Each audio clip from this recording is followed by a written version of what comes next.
श्रावणी शिवाय चौधरी इयत्ता 9वी. मी वाचलेल्या पुस्तकाचे नाव सुंदर स्वर्गासाठी, लेखक यशवंत पाटणे. त्यात मी संवाद ही कथा वाचली. त्यात मला हे समजलं की संवाद खूप महत्त्वाचा आहे. जसं आपल्याला अन्न वस्त्र निवारा यातील मूलभूत गरजा आहेत आपल्या, तसंच संवाद हा सुद्धा एक गरज आहे.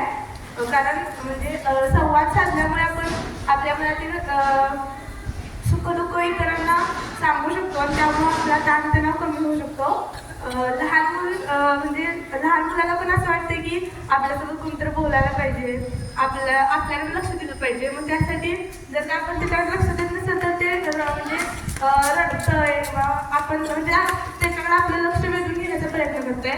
आपण मोठे झाल्यावर आपल्याला रडता येत नाही, पण आपल्याला आदळ आपण तर मात्र नक्की करता येते. म्हणजे आपल्याला कोणासोबत बोलायला असेल ते आपल्यासोबत बोलत नसेल तर आपण आदळ आपण करतोय.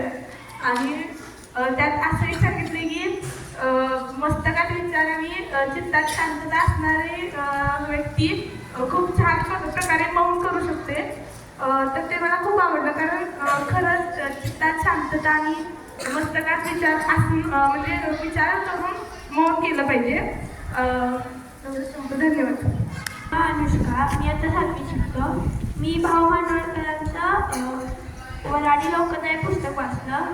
त्यातली 8वी कथा बोकडाने दिलेला धडा ही मला कथा आवडली.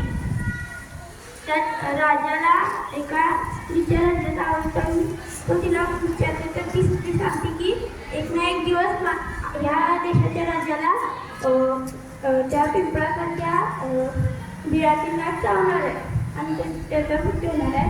मग आमचा वाणी कोण ती रडत असते.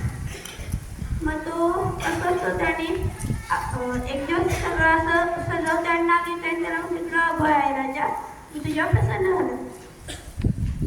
मग राजाची राणी म्हणते की तेवढं हे कशाला केलं आहे. मग तो सांगत नाही. ती किती वेळा विचारते. मग शेवटी कठून सांगायचं ठरवतोय आणि एका नदीच्या काठी असा एक डेरा उभा करतोय आणि तिथं सांगायचं ठरवतोय.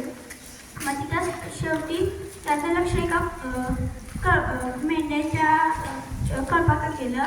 मग त्यातली एक शेळी असते ती एका कोकणाला हट्ट करत असते की तू मला त्या नदीतलं ते फूल आणून दे, नाहीतर मी तर हलणार नाही. मग तो कोकण कटून तिला लात मारतोय, म्हणते की तुझं ऐकून माझा जीव धोक्यात घालाय, मी काही तुझा गुलाम आहे, मी कशाला तुझ्यासाठी जीव देऊ माझा. आणि तिला वडत घेऊन जातोय.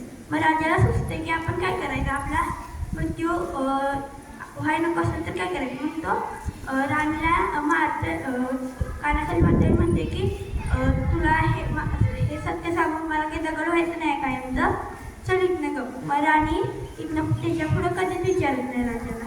तात्पर्य काय कळलं मृत्यू तर असं कसं असेल की नाक चावल्यानं दगड होऊन जाईल.